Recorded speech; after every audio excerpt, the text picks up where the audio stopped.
Good morning, students. Today we will see the sources of the cholas. In that, at first we will see the inscriptions. Inscriptions are the main source of information about the Chola period. By that inscriptions, we are getting more and more information about the Chola rulers, their ruling system, their empire, their kingdom, and the civilians of the Cholas. Even we are getting idea about the Rajaraja first, who conceived the idea of affixing to his inscriptions the main achievements of his reign. Reign means his timing, ruling time. The example of Rajaraja was followed by his successors as well. Means what? The successors of Rajaraja tried to follow the rules, regulations, the system of control on the empire, the extension system they followed as per Rajaraja did in his time.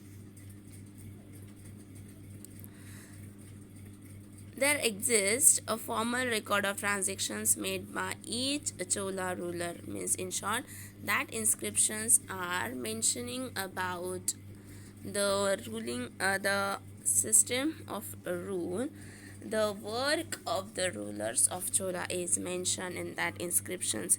You can see that inscriptions on page number 67. Especially copper plate inscriptions are mentioned in that.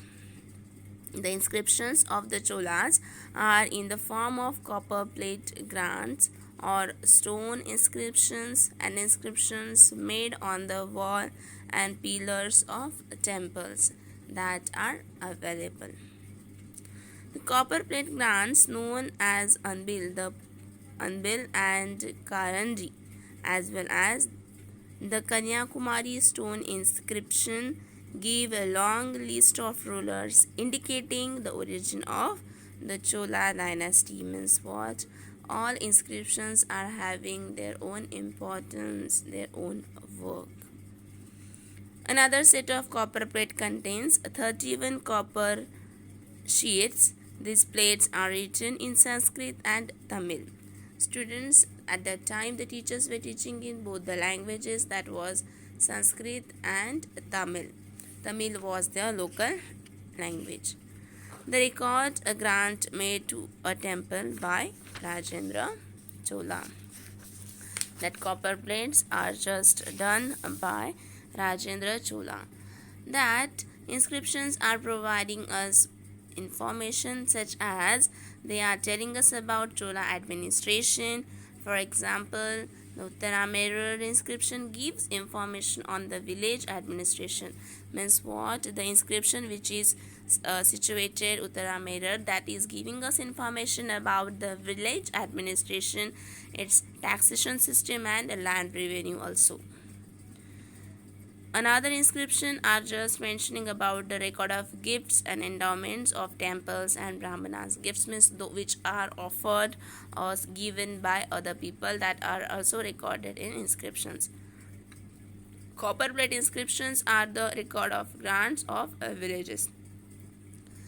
The grants which are related to the villages that are mentioned in copper plate inscriptions, plots and land or other privileges to individuals or institutions by the Cholas. The Latin grant, that is also called, that which is preserved in Museum of Leiden in Holland. One of the inscription of Cholas is preserved in Holland in Leiden of Parantak Chola, and those of Parakesari Uttam Chola, that are among most important. The most important inscriptions are of Parakesari and Parantak Chola. Even that inscriptions are informing us about the construction of a temple or the setting up of a new image of a deity. Deity means god or goddesses. Some inscriptions also having royal orders on taxation and land revenue. Such kind of notices also preserved in that inscriptions. Resolutions of village assemblies, judgments delivered against persons guilty of theft, murder, and other crimes. That kind of records also mentioned in that inscriptions. Inscriptions on temple walls served the purpose of public registration, such as the record of sales, mortgages, and other forms of transfers of property rights in village lands. As per we are seeing that nowadays also people are keeping the records of their property, transfer of property, or their rights and duties, that are also kept in a proper way in the way of inscriptions.